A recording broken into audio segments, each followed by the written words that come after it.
Hello civil engineers, मेरा नाम है Shajib. I am professional estimation engineer और आप सभी इंजीनियर्स के लिए कॉर्पोरेट ट्रेनर।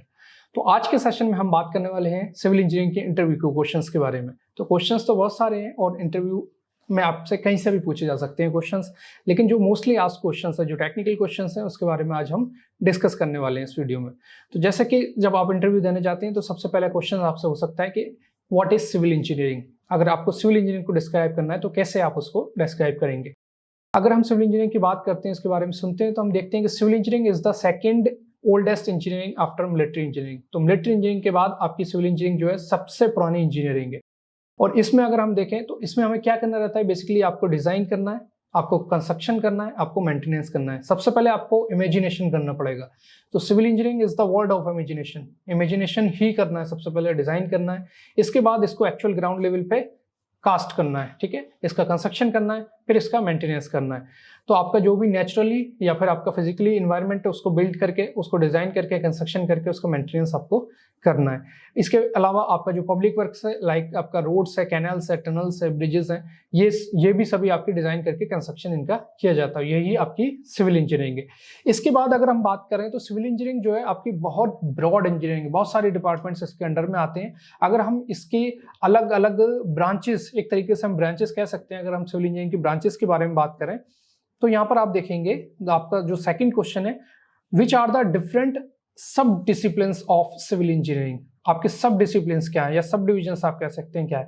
तो यहाँ पर आप देखेंगे आपका जो कोस्टल इंजीनियरिंग है is a type of civil engineering also. जो आपका कंस्ट्रक्शन इंजीनियरिंग है ये भी आपका सिविल इंजीनियरिंग का एक टाइप है। जो आपका अर्थक्वेक इंजीनियरिंग है ये भी आपका एक तरीके का सिविल इंजीनियरिंग का टाइप है। तो इसमें यहाँ पर आप देखेंगे environmental engineering, forensic engineering, geotechnical engineering, आपका material science and engineering, site development and planning, structural engineering, transportation engineering, और फिर आपका इसके बाद आएगा म्युनिसिपल और urban engineering, water sources engineering etcetera. तो ये सारे भी आपके सिविल इंजीनियरिंग के टाइप है, क्योंकि अगर आपको रोड बनाना है तो आप ट्रांसपोर्टेशन इंजीनियरिंग की सारी चीज़ें उसको देखेंगे, वहाँ पर उसके कोर्स को देखेंगे।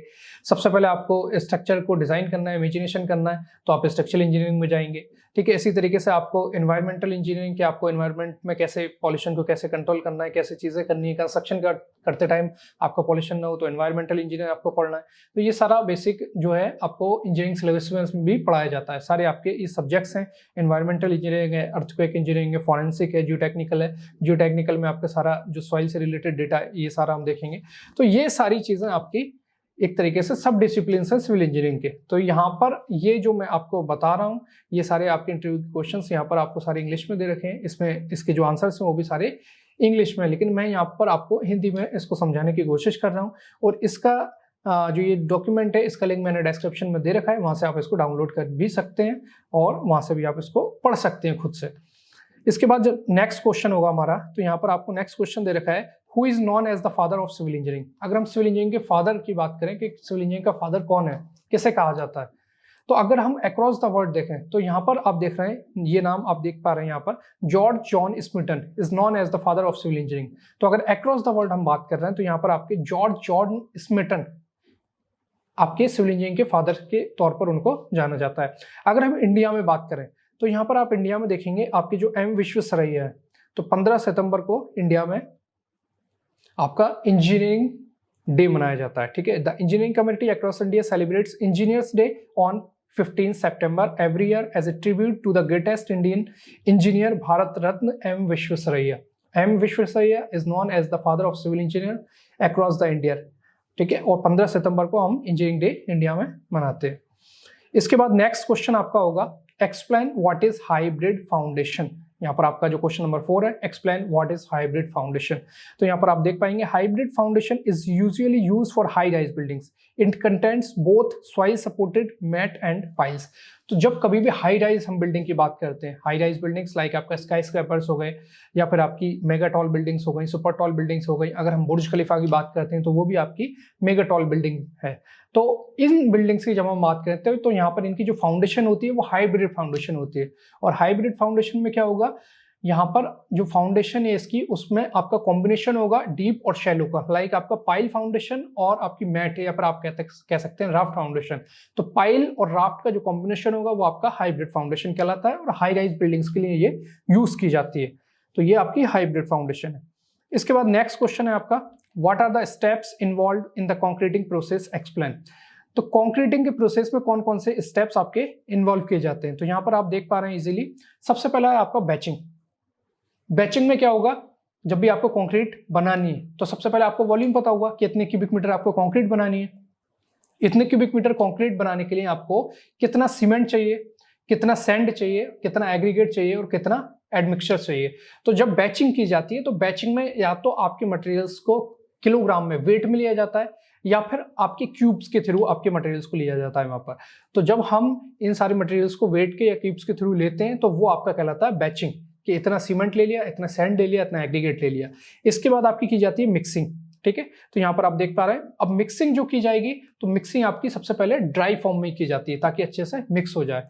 वाटर उसमें बाद में मिलाया जाता है, पहले आपके ड्राई फॉर्म में मटेरियल्स को मिक्स किया जाता है बैचिंग प्लांट्स पे, ठीक है। इसके बाद यहाँ पर आप देखेंगे ट्रांसपोर्टेशन ऑफ कॉन्क्रीट। तो आपका सबसे पहले बैचिंग किया जा रहा है, इसके बाद आपका मिक्सिंग किया जा रहा है। मिक्सिंग करने के बाद जब कंक्रीट बनकर तैयार हो जाएगी तो उसको साइट पे भेजने के लिए ट्रांसपोर्टेशन किया जाएगा उसका। तो आपके जो ट्रांसपोर्टेड मिलर्स होते हैं टीएम, उनके थ्रू आपकी साइट पे कंक्रीट को भेजा जाता है, ठीक है। तो ट्रांसपोर्टेशन किया जाएगा और फिर उसके बाद जब कंक्रीट साइट पे कास्ट की जाएगी तो वहां पर उसका कॉम्पैक्शन किया जाएगा। तो कॉम्पैक्शन में क्या होगा, जो भी आपका वाइब्रेटर उसके थ्रू कॉम्पैक्शन किया जा रहा है, जो भी उसमें वाइड्स अवेलेबल है उनको वहां पर खत्म किया जाता है आपके वाइब्रेटर के थ्रू, ठीक है, ताकि वहां पर आपके हनीकॉम्ब्स ना आए किसी भी आरसीसी एलिमेंट में। तो आपकी कंक्रीटिंग में 4 प्रोसेस होती है। आपका सबसे पहले बैचिंग होता है, मिक्सिंग होता है, ट्रांसपोर्टेशन होता है, उसके बाद कॉम्पैक्टिंग होता है। ये आपकी कंक्रीट की 4 प्रोसेस है। और जनरली आप जब भी देखेंगे, आप जब सिविल इंजीनियरिंग के इंटरव्यूज को देंगे तो आप देखेंगे मोस्टली कि आपकी कंक्रीट के बारे में बहुत सारे क्वेश्चंस पूछे जाते हैं, सीमेंट के बारे में बहुत सारे क्वेश्चंस पूछे जाते हैं, क्योंकि कंक्रीट सबसे मेन पार्ट है आपका कंस्ट्रक्शन का। जब भी आरसीसी एलिमेंट्स को बनाना है, जब भी कोई स्ट्रक्चर को हमें ग्राउंड लेवल पे कास्ट करना है तो आपको कंक्रीट ही सबसे मेन पार्ट है। कंक्रीट के बारे में मोस्टली क्वेश्चंस पूछे जाते हैं। इसके बाद हम देखेंगे नेक्स्ट क्वेश्चन है हमारा, describe briefly the various methods of concrete curing. तो यहाँ पर क्यूरिंग के मेथड्स के बारे में हम बात कर रहे हैं कंक्रीट के। तो सबसे पहले आपका जो मेथड है वो है आपका स्प्रेइंग ऑफ वाटर। वाटर का स्प्रे किया जाता है, आपके वॉल्स हो चाहे कॉलम्स हो, तो आपका जो नॉर्मल पाइप रहता है उसके थ्रू आपके स्प्रे कर दिया जाता है वाटर का आपके कॉलम्स पे, वॉल्स पे, तो जिसको हम छिड़काव भी बोलते हैं। तो उस तरीके से हम पानी डालते हैं पाइप से आपके कॉलम्स वॉल्स पे, तो वो भी एक क्यूरिंग का मेथड है। इसके बाद आपका आता है वेट कवरिंग ऑफ सरफेस। तो आपके क्या किया जाता है, जब बड़ी कंस्ट्रक्शन साइट होती हैं तो वहां पर आप डेली के डेली पानी नहीं डाल सकते। हर एक कॉलम पे बहुत सारे कॉलम्स हैं, बहुत सारे बीम्स हैं, वॉल्स हैं, तो वहां पर हम क्या करते हैं, या फिर हमारा ओपन है एकदम, धूप डायरेक्ट आपकी कॉलम्स वगैरह पे पड़ रही है, तो उस केस में हम गनी बैग्स बांध करके कॉलम पे और उस पर हम पानी डाल देते हैं। तो गनी बैग्स क्या करता है, वहां पर आपके मॉइस्चर को कंट्रोल करके रखता है, वहां पर आपकी जो पानी की कमी हो रही है कंक्रीट को उसको वहां पर पूरा कर रहा है। तो ये एक मेथड है वेट कवरिंग ऑफ सरफेस, ठीक है। गनी बैग्स के थ्रू हम वहां पर आरसीसी एलिमेंट्स को कवर कर रहे हैं। और एक हमने वीडियो भी बना रखी है और साइट की हमने वीडियो बना रखी है, तो वहां पर आपको हमने दिखाया है कि आपका जो गनी बैग्स है वो किस तरीके से लगाए जाते हैं। आपका एक पॉन्डिंग मेथड भी है क्यूरिंग का, उसको भी हमने वहां पर दिखा रखा है एक्चुअल साइट पे कैसे किया जाता है, तो उसको भी आप देख सकते हैं हमारे चैनल पर रीइंफोर्स, ठीक है। तो यहाँ पर आपका स्प्रेइंग ऑफ वाटर एक मेथड है, आपका गनी बैग्स वाला एक मेथड है। इसके बाद एक आपका पॉन्डिंग मेथड है जो कि स्लैब के लिए यूज किया जाता है। आप स्लैब पे तो आप डायरेक्टली पानी नहीं डाल सकते या आप गनी बैग्स नहीं लगा सकते स्लैब पे, तो वहां पर क्या होता है पॉन्डिंग मेथड, मतलब कि हम एक लाइक बॉर्डर लगा देते हैं चारों साइड से, हल्का हल्का, या तो मट्टी का लगा देते हैं या डायरेक्टली आपका मोर्टार का आप लगा देंगे, और फिर आपने उसको एक तरीके से स्विमिंग पूल बना दिया, उसमें थोड़ा थोड़ा पानी भर दिया जाता है, तो वो आपका पॉन्डिंग मेथड कहलाता है। उससे आपका मॉइस्चर जो है वो कंट्रोल रहता है कंक्रीट का, ठीक है। एक आपका होता है स्टीम क्यूरिंग, ये आपका लास्ट क्यूरिंग का मेथड है स्टीम क्यूरिंग, और ये आपका प्री फैब्रिकेटेड जो कंक्रीट के मटेरियल्स होते हैं, प्री फैब्रिकेटेड जो एलिमेंट्स हैं, उन सभी में ये स्टीम क्यूरिंग आपकी की जाती है। इसके बाद हम नेक्स्ट क्वेश्चन देखेंगे। नेक्स्ट क्वेश्चन है हमारा, list out of the potential risk factors for workers on the construction site.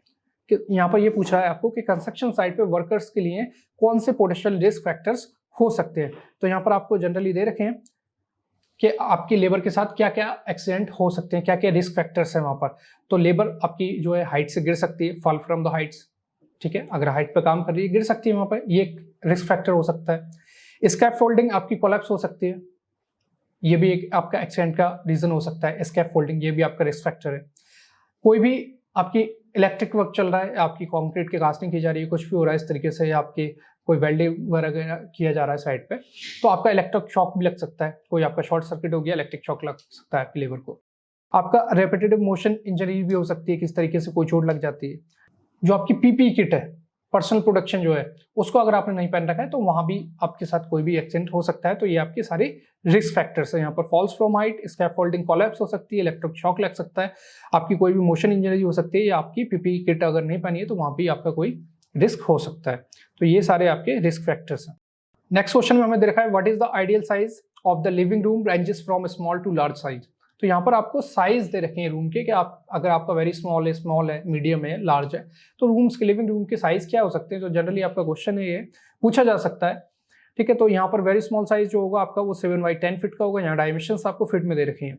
आपका स्मॉल लिविंग रूम जो है वो आपका 10/13 फीट का होगा, मीडियम लिविंग रूम आपका 12/18 का होगा, और लार्ज लिविंग रूम जो है आपका 15/20 का होगा। तो जनरली हम देखते हैं जब हम अर्बन एरियाज में आपकी जो रेसिडेंशियल बिल्डिंग्स वगैरह बनती हैं तो वहाँ पर एक पूरे स्टैंडर्ड प्रोसीजर से सारी चीज़ें फॉलो की जाती हैं, और जो रूम वगैरह के लिविंग रूम के साइज है, किचन के साइज है, ये सारे आपके स्टैंडर्ड तरीके से दिए जाते हैं। अगर हम किसी रूरल एरियाज की बात करते हैं, किसी टाउन वगैरह की बात करते हैं, तो वहाँ तो लोगों के पास काफ़ी जगह होती है, वो अपने हिसाब से, अपने कन्वीनियंस के हिसाब से वहाँ पर चीज़ें डिज़ाइन कर लेते हैं। लेकिन ऐसा अर्बन में नहीं होता है। अर्बन में सारा स्टैंडर्ड प्रोसीजर फॉलो किया जाता है। जो आपके स्ट्रक्चरल इंजीनियर्स हैं जो डिज़ाइन करते हैं प्रोजेक्ट्स को, वो सारे स्टैंडर्ड प्रोसीजर को फॉलो करते हैं। तो इस तरीके से ये साइज आपको पूछा जा सकता है कि लिविंग रूम के साइज क्या हो सकते हैं। इसके बाद आप देखेंगे यहाँ पर आपको दे रखा है, जो नेक्स्ट क्वेश्चन है, what are the different types of slump test indications. तो आपके जो कंक्रीट के लिए स्लम्प टेस्ट किए जाते हैं उसके 4 कौन कौन से टाइप है। यहाँ पर आपको दे रखे हैं, ट्रू स्लम्प है सबसे पहले आपका, इसके बाद आपका शेयर स्लम्प है, कोलैप्स स्लम्प है, और आपका जीरो स्लम्प है। तो 4 तरीके के आपको स्लम्प टेस्ट यहाँ पर दे रखे हैं। अब यहाँ पर हम इसको डिटेल में डिस्कस नहीं करेंगे अभी, क्योंकि ये इसके लिए एक हमें अलग से वीडियो बनानी पड़ेगी, काफ़ी टाइम लग जाएगा इसको डिस्कस करने में। तो आप बेसिक अभी यहाँ पर 4 टेस्ट याद रखिए। ट्रू स्लम्प है आपका, शेयर स्लम्प है, कोलैप्स स्लम्प है, और आपका जीरो स्लम्प है। इसके बाद हम आगे बढ़ते हैं, आगे हम देखेंगे नेक्स्ट क्वेश्चन क्या है हमारा। नेक्स्ट क्वेश्चन है हमारा यहाँ पर, explain what is the difference between built area and super built area. तो ये बहुत ज्यादा क्वेश्चंस पूछा जाता है आपको, बिल्ट अप एरिया और सुपर बिल्ट अप एरिया में क्या डिफरेंस है। तो इसका जो डिफरेंस है वो बहुत ही सिंपल है। जो आपका बिल्ट अप एरिया है वो आपके कारपेट एरिया से लगभग 10% ज्यादा रहता है। बिल्ट अप एरिया और कारपेट एरिया में क्या फर्क है। कारपेट एरिया आप जितना एरिया यूज कर रहे हैं आफ्टर वॉल्स, जैसे कि अगर हमारा एक कोई रूम है तो रूम की जो वॉल्स है दोनों साइड की, तो वॉल्स के इनर फेसेस से जो डिफरेंस है, वॉल के इस वाले फेस से दूसरे वाले फेस तक का जो डिस्टेंस है, वो आपके कारपेट एरिया की डायमेंशन है, उससे आप कारपेट एरिया फॉलो करेंगे। जैसे कि रूम के अंदर की डायमेंशंस आपका कारपेट एरिया है। लेकिन अगर हम बिल्ट अप एरिया की बात कर रहे हैं तो बिल्ट अप एरिया में आपकी जो भी वॉल्स आ रही हैं, आपकी बिल्डिंग में जो भी वॉल्स हैं, जो भी कॉलम्स हैं, वो जितना भी स्पेस वहां पर ले रहे हैं, जो भी आपकी वॉल्स कॉलम्स जितना भी स्पेस लेंगे, उन सभी स्पेस को हम कारपेट एरिया में ऐड करेंगे, तो वो आपका होगा बिल्ट अप एरिया। लेकिन सुपर बिल्ट अप एरिया की जब हम बात करते हैं तो सुपर बिल्ट अप एरिया क्या है, आपका पूरा का पूरा बिल्डिंग का जो एरिया है, चाहे उसमें आपका कोई स्टेयरकेस आ रहा है, आपकी लिफ्ट आ रही है, आपकी जिम्स आ रही है, ये सारे के सारे हम एरिया ऐड कर देंगे। Carpet area plus the area occupied by the walls and the columns and the area occupied by staircase, आपका लिफ्ट हो गई इसमें, और आपकी जिम्स वगैरह हो गई, जितने भी एरिया है वो सारे के सारे हमने ऐड कर दिए, तो ये आपका सुपर बिल्ट अप एरिया होगा। इसमें हम कुछ भी कोई भी एरिया नहीं छोड़ रहे हैं जो भी किसी भी चीज के द्वारा ऑक्यूपाइड किया जा रहा है। इसके बाद हम नेक्स्ट क्वेश्चन की तरफ बढ़ते हैं। तो नेक्स्ट क्वेश्चन है हमारा, what is the unit weight of concrete. तो यहाँ पर जो यूनिट वेट ऑफ कंक्रीट होगा वो आपका पीसीसी का अलग होगा और आरसीसी का अलग होगा। ठीक है, तो ये आपको दे रखा है IS 456/2000, जो कि आपका कंक्रीट का कोड है, इसमें आपको दे रखा है जो आपका पीसीसी का यूनिट वेट है वो आपका 24 किलोन्यूटन पर क्यूबिक मीटर है, और आरसीसी का जो यूनिट वेट है वो आपका 25 किलोन्यूटन पर क्यूबिक मीटर है।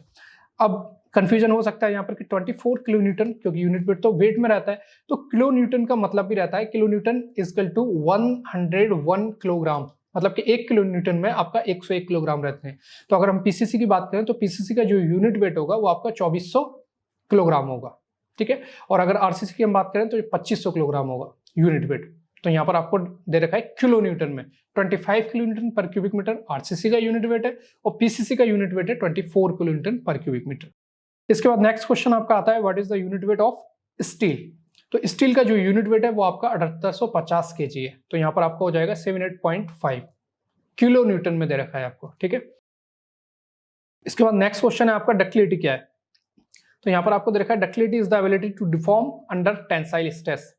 मतलब कि डक्टिलिटी आपकी, आप कह सकते हैं आपका जो प्लास्टिक डिफॉर्मेशन है जिसमें आपका जो है कोई ब्रेक नहीं होगा, कोई चीज़ अगर आप उसको स्ट्रेच कर रहे हैं तो वहाँ पर उसमें कोई फ्रैक्चर नहीं होगा। तो स्टील जो है आज के टाइम में आप देखते हैं जैसे कि Fe500D, तो D is the ductility, D जो है आपका डक्टिलिटी, एडिशनल डक्टिलिटी को शो कर रहा है, ताकि हम बार को बेंड करेंगे और फिर हम उसको रीबेंड करेंगे तो वहां पर उसमें इलास्टिसिटी डिफॉर्मेशन होगा, उसमें इलास्टिसिटी प्रॉपर्टी ज्यादा है और वहां पर उसका जो है फ्रैक्चर नहीं होगा, वो आपकी जो बार है वो टूटेगी नहीं अगर उसमें एडिशनल डक्टिलिटी हमने प्रोवाइड कर रखी है। तो ductility is the ability to perform under tensile stress.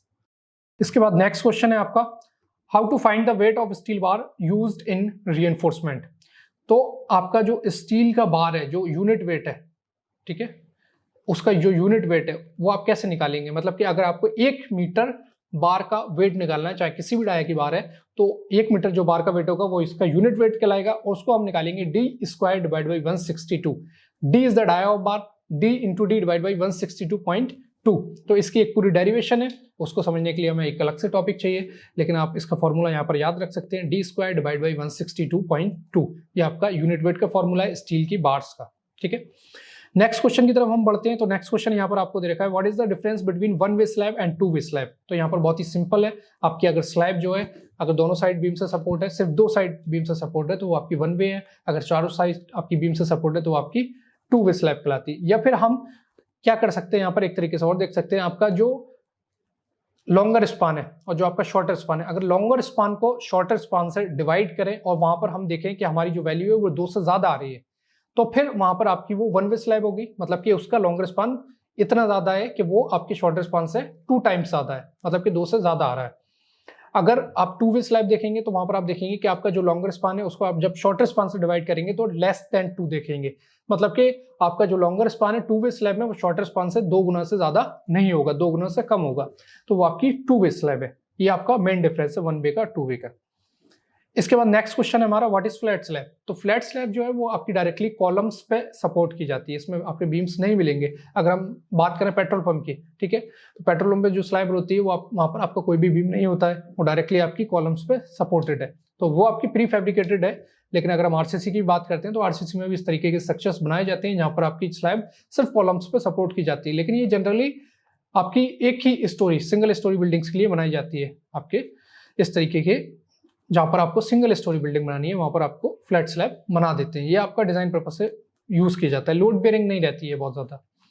इसके बाद नेक्स्ट क्वेश्चन है हमारा कि अगर हम बात करें जनरली फ्लोर की हाइट क्या रहती है, तो बस जगह मैं सेशंस में भी बताता हूँ कि आपकी जो जनरली फ्लोर की हाइट रहती है वो 3 मीटर के आसपास रहती है, 3 मीटर का आपका जनरली फ्लोर रहता है।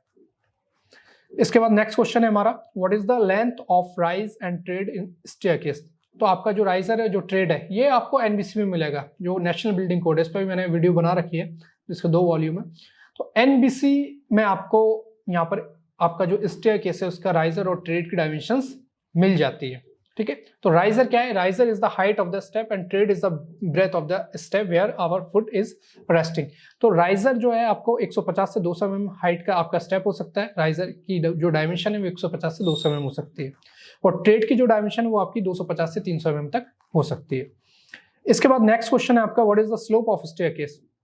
तो एज पर IS 456/2000 अगर हम देखें तो यहाँ पर आपको दे रखा है, द स्लोप और pitch of stair should be between 25 degrees to 40 degrees, 25 से 40 डिग्री के बीच में आपका स्टेयरकेस का स्लोप होना चाहिए। जो स्टेयरकेस में हम जो वेस्ट स्लैब डाल रहे हैं उसका जो स्लोप है ग्राउंड लेवल से वो 25 से 40 डिग्री के बीच में होने चाहिए, क्योंकि आप एकदम अगर कहीं आप रूरल एरिया की अगर बात करें तो वहाँ पर क्या होता है कि सारे स्टैंडर्ड प्रोसीजर तो फॉलो नहीं किए जाते हैं, तो स्टेयरकेस बहुत सारे लोग बिगाड़ देते हैं क्योंकि कॉम्प्लिकेशंस भी आती है स्टेयरकेस में, तो एकदम कहीं पर खड़ा कर देते हैं स्टेयरकेस, जिससे कि आपके जो ओल्ड एज पर्सन्स हैं उनको चढ़ने में दिक्कत होती है, वहाँ पर वो लोग थक जाते हैं। तो इस तरीके से जब भी आप कमर्शियल बिल्डिंग्स में देखते हैं तो आपकी जो स्टेप्स की हाइट रहती है वो कम रहती है और आपका जो स्लोप होता है काफ़ी इस तरीके से हम उसको बनाते हैं ताकि ईजिली वहाँ पर आपके स्टेज से कोई ऊपर दूसरे फ्लोर्स पर जा सके।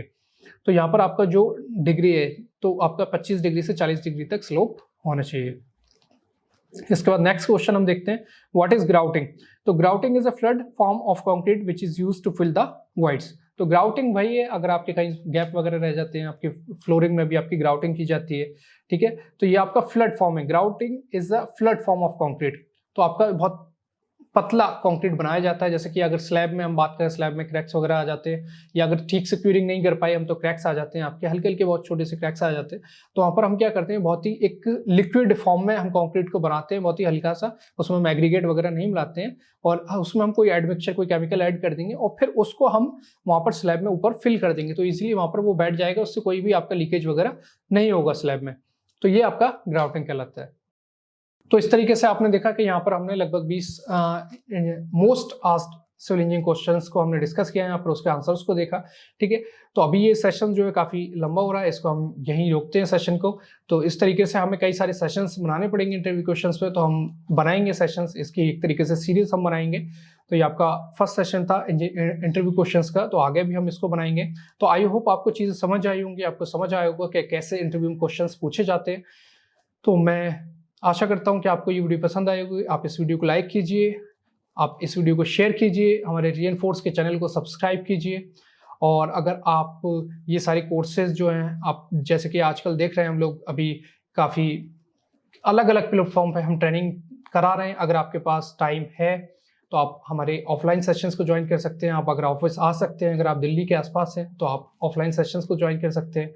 अगर आपके पास टाइम नहीं है, अगर आप वर्किंग प्रोफेशनल हैं, तो हमारे ऑनलाइन लाइव सेशंस चलते हैं, वहाँ पर आप हमें ज्वाइन कर सकते हैं।